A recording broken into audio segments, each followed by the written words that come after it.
Hello, dear aspirants. Welcome back to NurtureNet, your one-stop destination for everything you need to crack UGC Net Home Science. I'm back with another video, and today we are going to discuss about sampling. Research sampling कैसे होती है, sampling techniques, probability, non-probability sampling, ये सब कैसे होता है, ये हम आज पढ़ने वाले हैं इस लेक्चर में. इसके बाद आप सैम्पलिंग से रिलेटेड क्वेश्चंस इजीली सॉल्व कर पाएंगे यूजीसी नेट के. Okay, let's get start. पहले समझते हैं कि सैम्पलिंग क्या होती है, रिसर्च में इसका इम्पोर्टेंस क्या है. ठीक है, तो सैम्पलिंग एक्चुअली में एक प्रोसेस होती है जहाँ पर हम लार्जर पॉपुलेशन का एक सबसेट निकालते हैं या सैम्पल निकालते हैं. ठीक है, एग्जाम्पल मैं आपको बताती हूँ. जैसे मुझे एक रिसर्च करनी है, मुझे पता करना है कि लोगों के बॉडी के अंदर विटामिन सी कैसे काम करता है. ऑल्दो इस पर रिसर्च हो चुकी है, बट मैं भी इस पर रिसर्च कर रही हूँ. अब मुझे लोगों के बॉडी पर पता लगाना है कि कैसे काम कर रहा है, तो लेकिन मैं हर इंसान को जाकर के विटामिन सी खिला के और उनके ऊपर मैं एक्सपेरिमेंट या फिर उनको मैं नहीं बता सकती ना कि अब आपको कैसा लग रहा है, क्या चेंजेस लग रहे हैं. अगर मैं हर इंसान से पूछूंगी तो इससे क्या होगा, मेरा बहुत ज़्यादा टाइम जाएगा.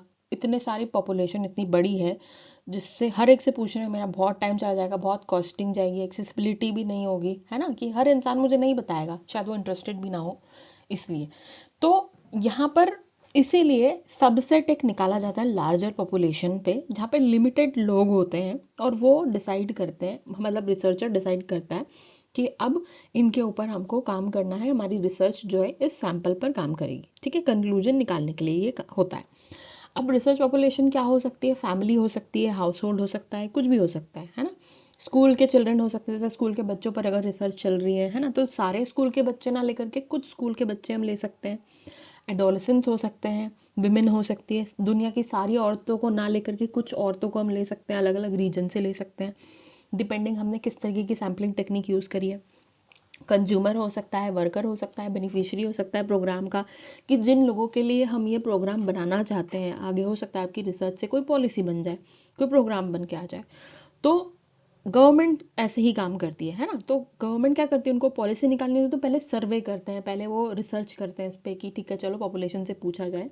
तो जिन लोगों के लिए वो पॉलिसी निकालना चाहते हैं उन पे उनको एज अ सैम्पलिंग लेकर के, उनको सैंपल लेकर के वो लोग उस पर अपना रिसर्च करते हैं, पूछताछ करते हैं. ठीक है, इंस्टीट्यूशन हो सकता है, स्कूल, हॉस्पिटल, आईसीडीएस सेंटर्स, कुछ भी हो सकता है, ये सब पॉपुलेशन हो सकते हैं.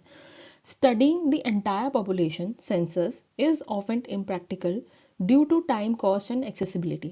जब एंटायर पॉपुलेशन का स्टडी होता है उसे सेंसस कहा जाता है. ठीक है, ये भी करना ज़रूरी है क्योंकि हमें पता होना चाहिए कि हमारी कंट्री की पॉपुलेशन कितनी है ना, कितने लोग आदमी हैं, कितनी औरतें हैं, कितने बच्चे हैं, कितने बूढ़े हैं, ये भी होता है.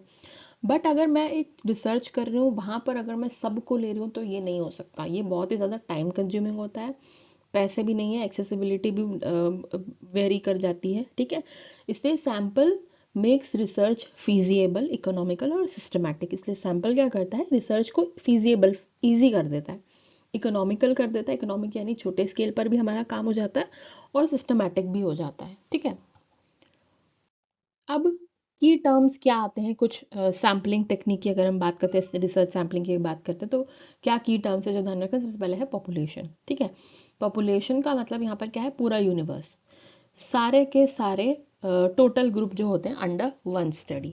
ठीक है, जैसे कि हम बात कर रहे हैं एग्जाम्पल ऑल आंगनवाड़ी वर्कर्स की इन अ डिस्ट्रिक्ट. एक डिस्ट्रिक्ट में जितने भी आंगनवाड़ी वर्कर हैं वो उस डिस्ट्रिक्ट की पॉपुलेशन है. ठीक है, और सैंपल क्या होता है, सिलेक्टेड पार्ट होता है. अब इन आंगनवाड़ी वर्कर्स में से मैंने कुछ लोगों को सिलेक्ट किया है, सबको, पूरे आंगनवाड़ी वर्कर को नहीं उठाया मैंने पूरे डिस्ट्रिक्ट के, उनमें से मैंने कुछ को सिलेक्ट किया है. ठीक है, सैम्पलिंग यूनिट क्या होता है, सिंगल एलिमेंट सिलेक्टेड. आपने एक सिंगल एलिमेंट सिलेक्ट किया है, वो आपका सैम्पलिंग यूनिट है. जैसे आपने पर्सन सिलेक्ट किया, आंगनवाड़ी वर्कर क्या हुआ, एक सिंगल यूनिट हुआ. ठीक है, दूसरा सिंगल यूनिट वर्कर हो सकता है कि फैमिली हो सकती है. ठीक है, या इंस्टीट्यूशन हो सकता है. ठीक है, इस तरीके से sampling frame list of all units in the population.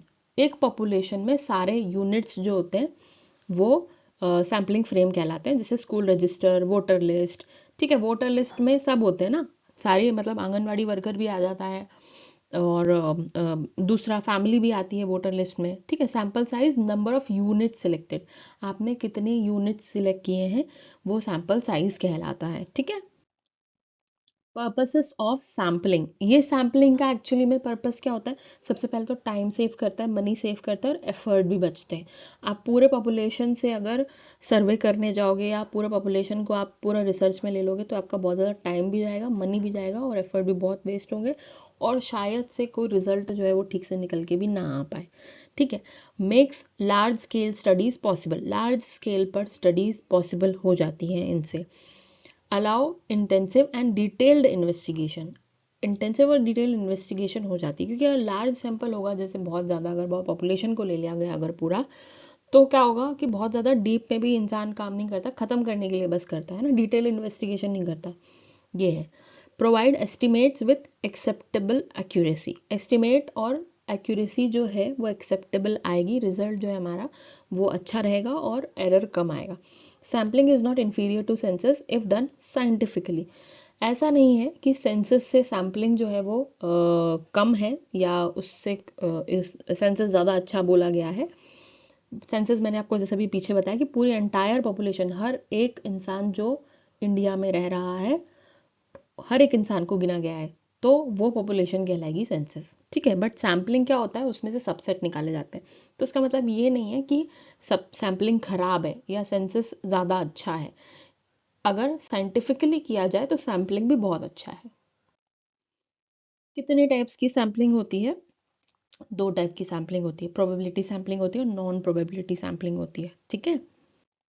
अब हम देखते हैं प्रोबेबिलिटी सैम्पलिंग क्या होती है। प्रोबेबिलिटी सैम्पलिंग के अंदर every unit of population has known and equal और कैलकुलेबल चांस ऑफ सिलेक्शन। ठीक है।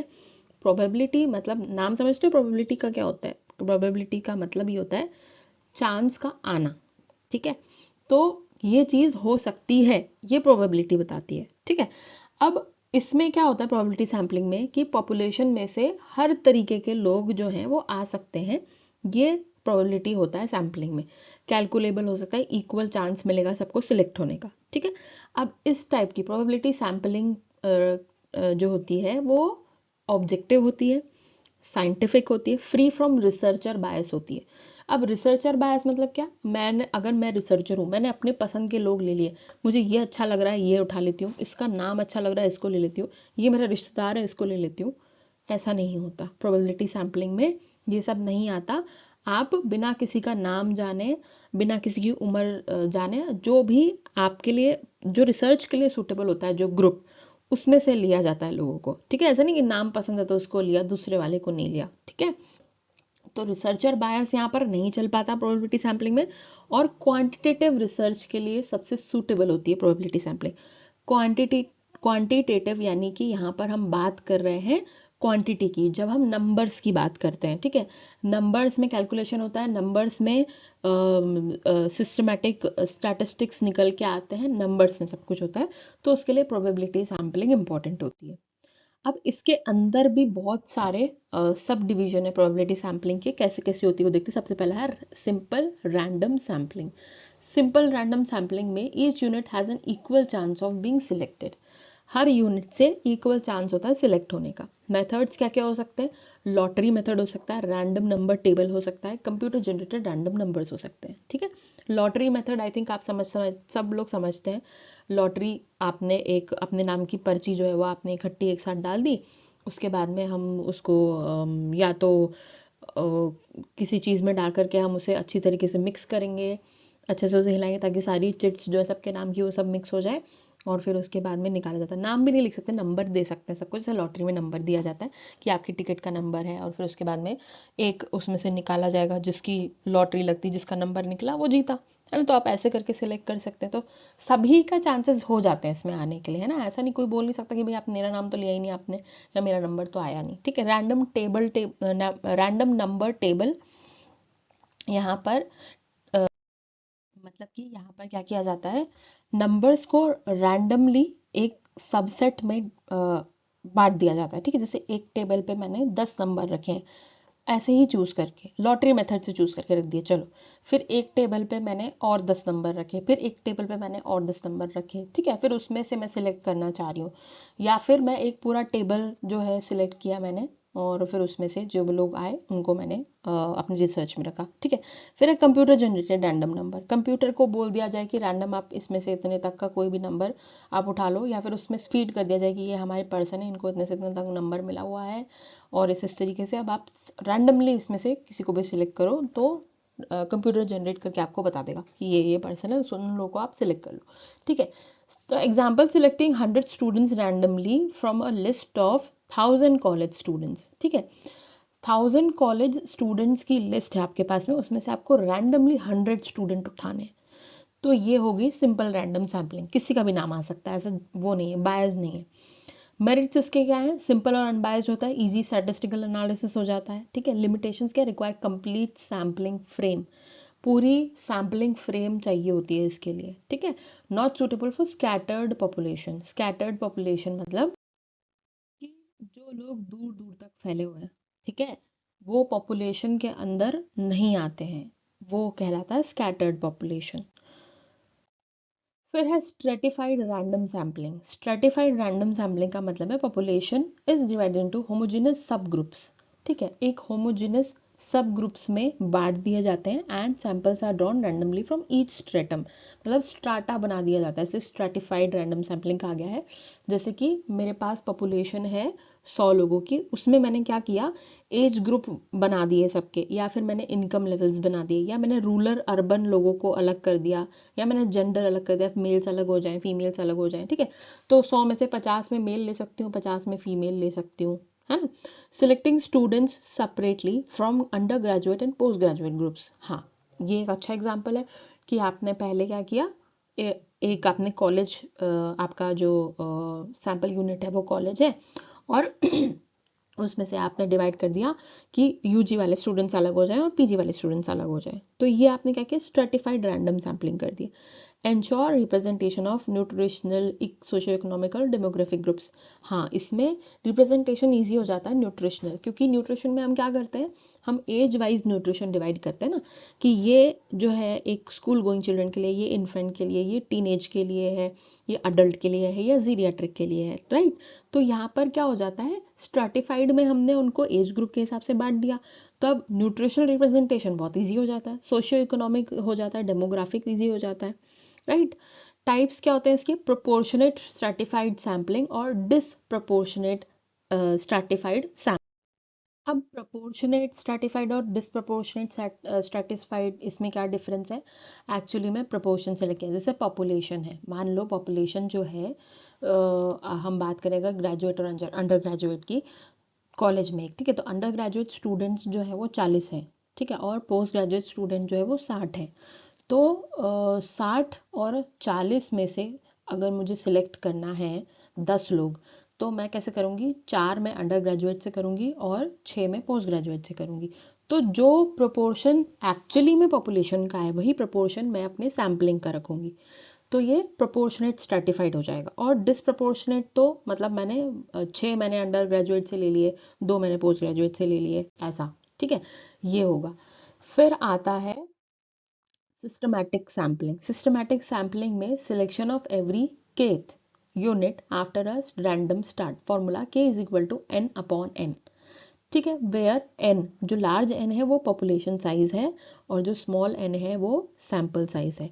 Example, every 10th house hold in a village, ठीक है, तो k यहाँ पर क्या हुआ, हमारा 10th यूनिट हुआ, ठीक है, के यानी कि n upon n, proportion size upon sample size, वही अभी जो हमने प्रोपोर्शन पीछे निकाला था, ठीक है, कि अगर मान लो एक जो हमारा टोटल पॉपुलेशन है, ठीक है, उसमें से पॉपुलेशन साइज 100 है, अपॉन सैंपल साइज आपने कितना लिया है, इज इक्वल टू जो आपका जो भी आपका वैल्यू आएगा दैट यूनिट रैंडम स्टार्ट होता है, ठीक है।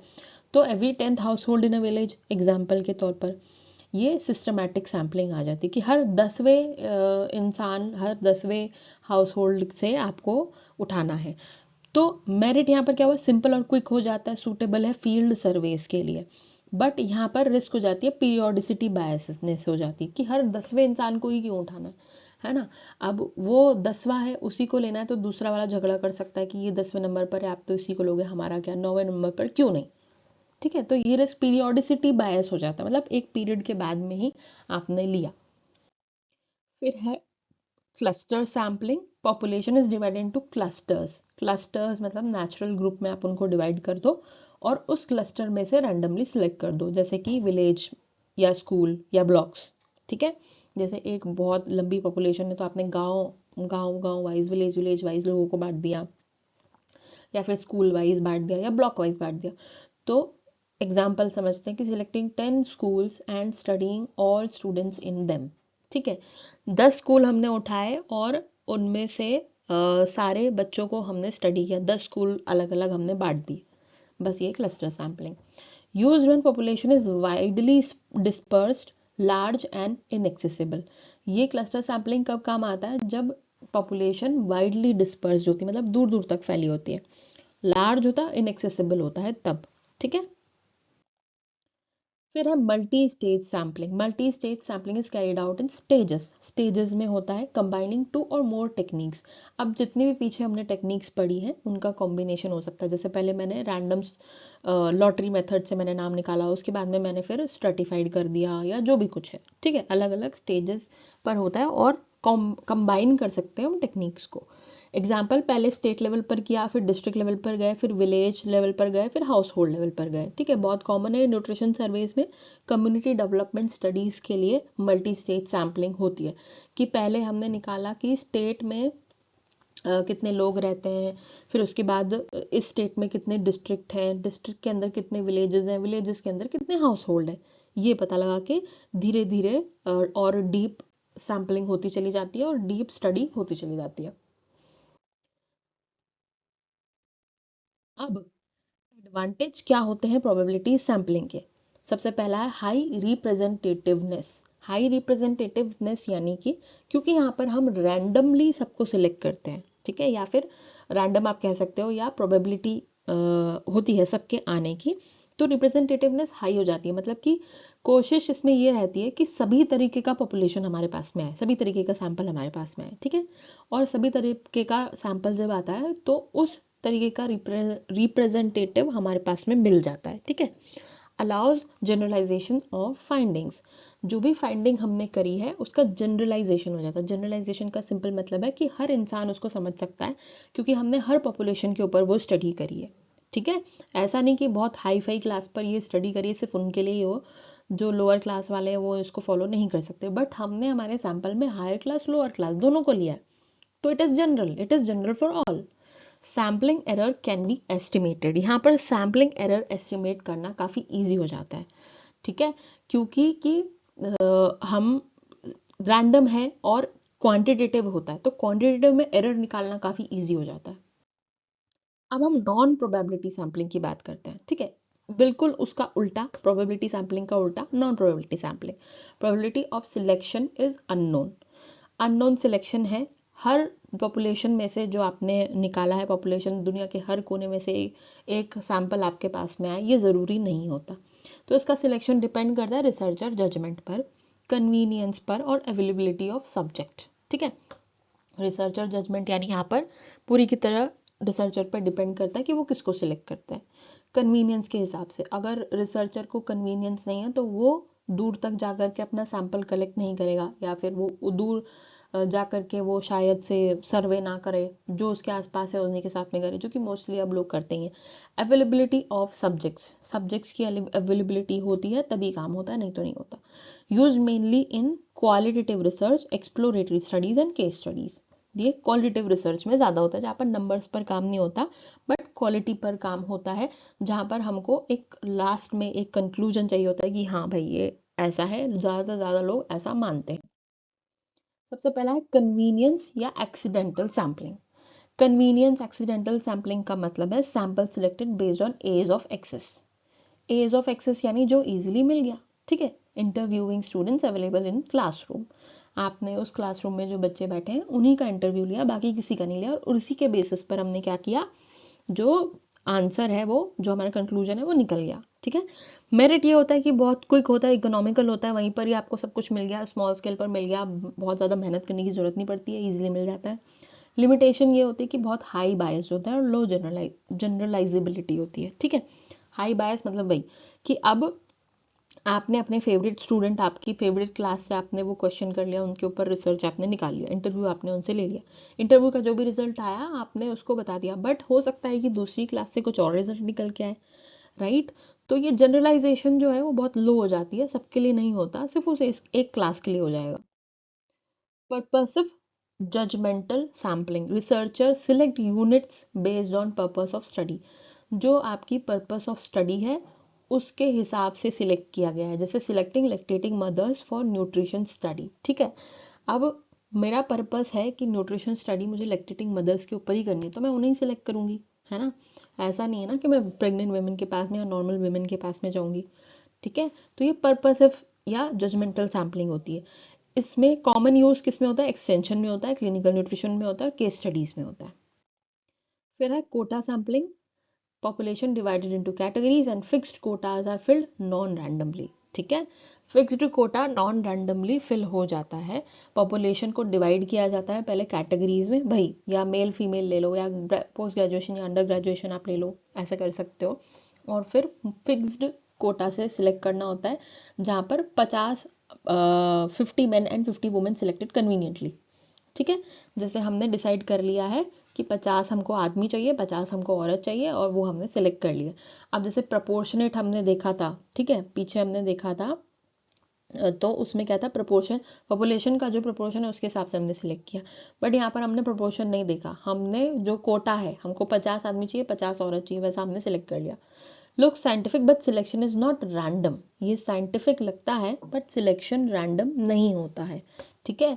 या लॉटरी मेथड पे भी नहीं होता कि हर उसका इंसान पहले जो 50 है उनको सिलेक्ट कर लिया, ऐसा कोटा सैम्पलिंग।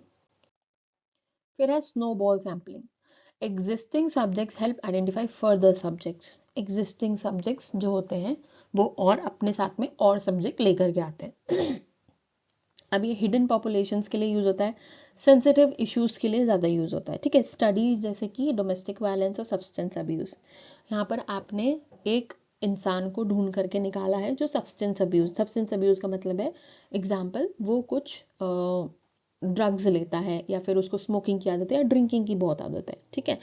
अब आप उसको पकड़ के लेकर के आओगे और आप बोलोगे कि हमें स्टडी करने आपके ऊपर, हमें आपका ये जो बुरी आदत है ये छुड़वाना है, ठीक है, तो आप हमारे साथ में काम करो, हम आपकी हेल्प करेंगे। अब वो क्या करेगा, उसको अगर आप बोलोगे तो वो और लोगों को अपने साथ में लेकर के आएगा, तो यहाँ क्या हुआ, आपका सैंपल साइज बढ़ गया। स्नोबॉल कैसे बनती है, इसका नाम समझना, बहुत सोच समझ के रखा गया है।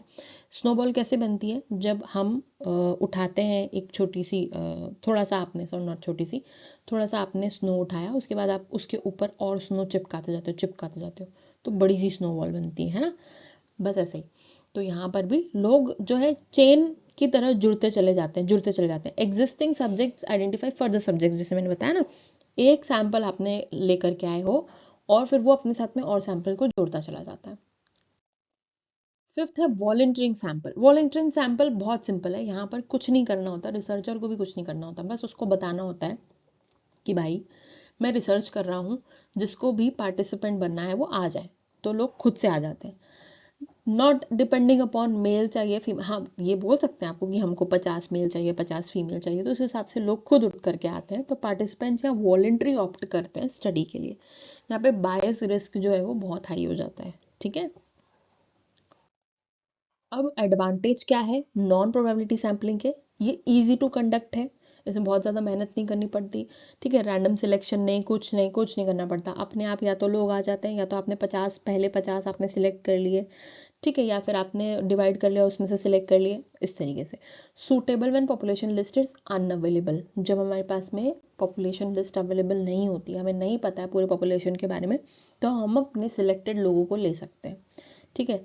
Useful for in depth qualitative research, in depth qualitative research के लिए नॉन प्रोबेबिलिटी सैम्पलिंग ही ली जाती है। सैम्पलिंग प्रोसीजर क्या होता है, इंपॉर्टेंट है, यूजीसी नेट के पॉइंट ऑफ व्यू से ध्यान से सुनना। डिफाइन द पॉपुलेशन अर्ली, पहले पॉपुलेशन को डिफाइन किया जाता है, ठीक है, कि मतलब आपको कैसा पॉपुलेशन चाहिए अपने स्टडी के लिए। डिसाइड द सैम्पलिंग मेथड, फिर डिसाइड किया जाता है कि आपका सैम्पलिंग मेथड क्या होगा, whether it is random, whether it is stratified, whether it is quota, whether it is snowball, probability है, नॉन probability है, कौन सा वाला है। फिर सैम्पलिंग फ्रेम बनाई जाती है, ठीक है, कि हमको इसमें ये चाहिए, स्कूल्स इंक्लूड करना है या आपको उसमें कॉलेजेस इंक्लूड करने हैं या आपने 5 से 6 विलेज इंक्लूड करने हैं, क्या करना है। फिर सैम्पल साइज आता है। सैम्पल साइज मतलब कि कितने टाइप्स के लोग, या ठीक है मेन या मेल या फीमेल, ओके, या फिर मेल फीमेल या चिल्ड्रन। फिर सिलेक्ट सैंपल, कितने लोग आपको लेने हैं, 10 का सैंपल, 40 का सैंपल, 50 लोगों का। फिर डाटा कलेक्ट किया जाता है, ठीक है। उनसे आप डाटा कलेक्ट करोगे इंटरव्यू के फॉर्म में, क्वेश्चन आर के फॉर्म में, किसी भी फॉर्म में, और फिर एनालाइज करके और इंटरप्रेट करेंगे हम रिजल्ट्स को, फाइनल जो हमारा निकल के आएगा। डिफरेंस क्या है प्रोबेबिलिटी और नॉन प्रोबेबिलिटी में, ये एक टेबल पर मैंने समझा दिया, इजीली आप समझ पाएंगे।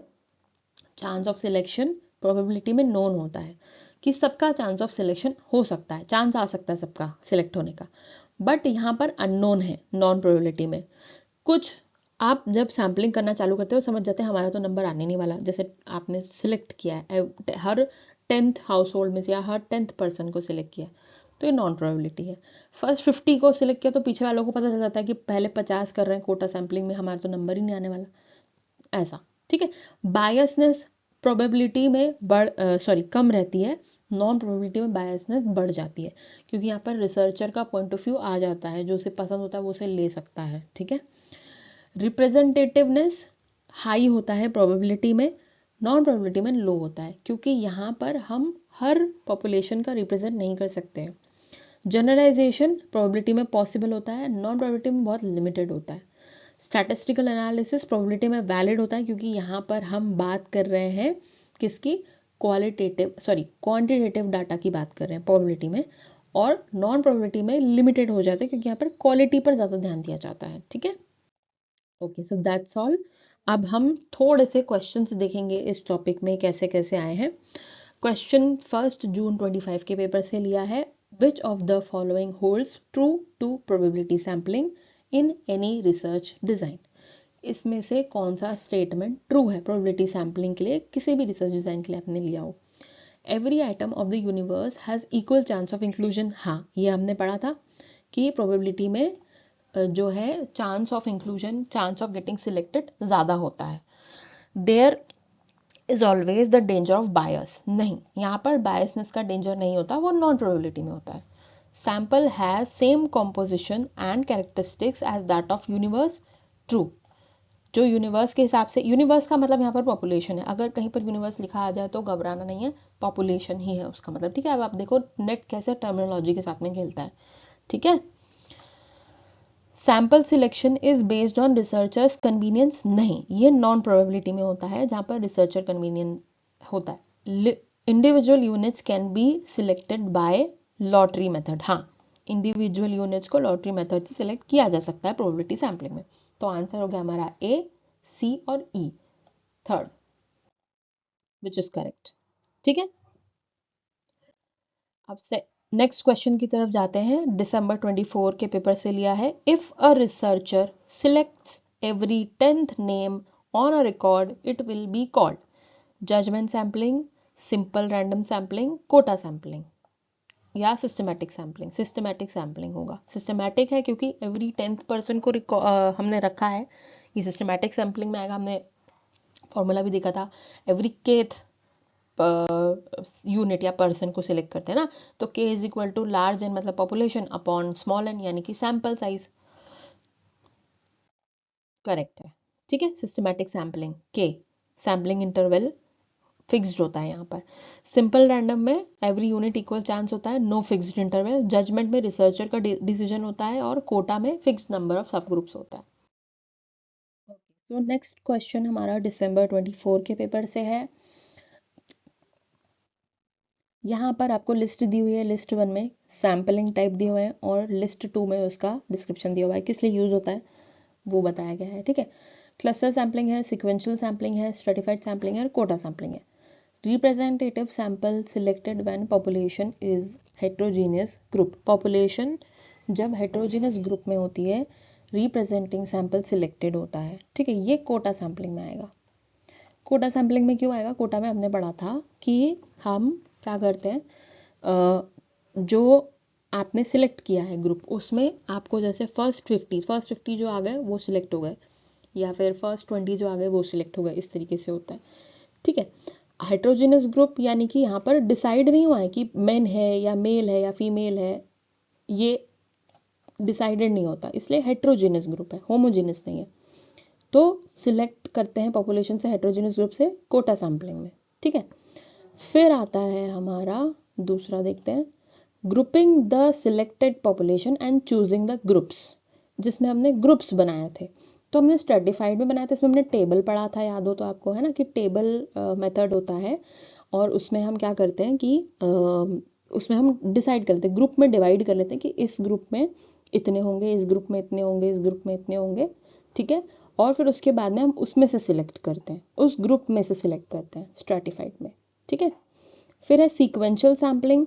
सीक्वेंशियल सैम्पलिंग जो है वो है हमारा choosing sample based on judgement, ठीक है। अब सीक्वेंशियल सैम्पलिंग को बहुत सारे लोग सिस्टमैटिक सैम्पलिंग भी समझेंगे, सिस्टमैटिक और सीक्वेंशियल क्योंकि मिलता जुलता है इसलिए, बट एक्चुअली में यहाँ पर ये है कि जजमेंट बेस्ड क्यों है, क्योंकि इसमें अपने हिसाब से सीक्वेंस बनाया जा सकता है, ठीक है। जो यूनिट हम सिलेक्ट करते हैं यूनिट वाइज हम उस पर काम करते जाते हैं। तो यहाँ पर ये एक्चुअली में नॉन प्रोबेबिलिटी सैम्पलिंग है, प्रोबेबिलिटी सैम्पलिंग नहीं है sequential sample, so it is based on judgement.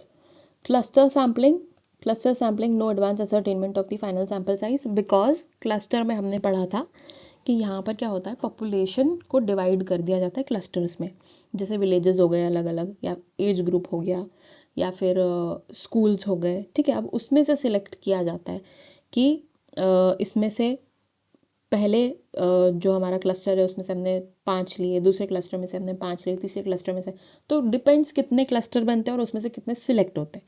इसीलिए यहाँ पर एडवांस में हमें सैंपल साइज पता नहीं चलता है, फाइनल सिलेक्ट हो जाने के बाद में सैंपल साइज पता चलता है, ठीक है। तो आंसर हो गया हमारा ए का 4, थर्ड वाला है, बाकी सब कैंसिल हो गए, A4, B3, C2 और D1। कोटा सैम्पलिंग में use to obtain representative sample heterogeneous population, है ना, क्योंकि हमें नहीं पता है कि किस तरीके की पॉपुलेशन है, बच्चे बूढ़े मेन वुमेन सब लोग हैं, बट कोटा है तो जो आया पहले उसको मिल जाता है। क्वेश्चन 4 जून 24 के पेपर से, which of the following is not the probability method of sampling, इनमें से कौन सा प्रोबेबिलिटी मेथड नहीं है। सिस्टमैटिक सैम्पलिंग है, स्ट्रेटिफाइड सैम्पलिंग है, क्लस्टर सैम्पलिंग भी है, कोटा सैम्पलिंग नहीं है ना। Quota sampling non probability method है, ठीक है। Question 5, one of the following is not a characteristic of good sampling design when it, इनमें से कौन सा गुड सैम्पलिंग डिजाइन का कैरेक्टरिस्टिक नहीं है। गिव्स रिप्रेजेंटेटिव सैंपल, करेक्ट, जो सैंपल है उसे रिप्रेजेंटेटिव होना चाहिए, उसे मतलब कि हम जो सैंपल सिलेक्ट करते हैं ये सोच के करते हैं कि हम उसे पॉपुलेशन से उठा रहे हैं। अब हम चाहेंगे कि हर पॉपुलेशन में हर तरीके के लोग हमारे पास में आ जाएं, है ना, और हमें उसका बेस्ट रिजल्ट मिले, इसलिए रिप्रेजेंटेटिव होते हैं, तो ये तो सही है। डज नॉट कंट्रोल सिस्टमैटिक बायस, ये नहीं है। एक अच्छा सैंपल डिजाइन जो होता है वो सिस्टमैटिक बायस को कंट्रोल करता है, ठीक है। Result in small sampling error, correct, हमें चाहिए कि हमारा सैम्पलिंग एरर जो है वो स्मॉल हो, बड़ा ना हो। Is viable in context of funds available, हाँ करेक्ट है, फंड्स अवेलेबल होंगे उसके हिसाब से अगर सैंपल बनेगा तो वो एक अच्छी सैंपल डिजाइन हुई, अच्छी सैम्पलिंग डिजाइन है, ठीक है। तो हमारा आंसर जो है वो सेकंड है, क्योंकि नॉट पूछा गया, नॉट अ कैरेक्टरिस्टिक ना, तो डज नॉट कंट्रोल सिस्टमैटिक बायस हमारा नॉट कैरेक्टरिस्टिक नहीं है, it should control systematic bias, correct है, ठीक है। Must control systematic bias, okay. So that's all in this video. ये यूनिट आज यहाँ ख़त्म होती है 5th, जल्दी से मैं 6th यूनिट स्टार्ट करने वाली हूँ। तो इस यूनिट से रिलेटेड जो भी आपको क्वेश्चंस है, क्वेरीज हैं, प्लीज़ मुझे कमेंट सेक्शन में बताओ, हम आगे बढ़ते जा रहे हैं। ऐसा ना हो कि आप आगे आगे बढ़ते जाओ और पीछे पीछे सब कुछ भूलते जाएं। ऑल्दो वीडियोज़ आपके पास में हैं, आप फिर से वॉच कर सकते हैं, रिविजन कर सकते हैं, that is fine, but still. So अच्छा लगा है वीडियो, लाइक कीजिए, दोस्तों के साथ शेयर कीजिए, नर्चर नेट को सब्सक्राइब कीजिए, and don't forget to hit the bell icon so that you never miss any update. Thank you.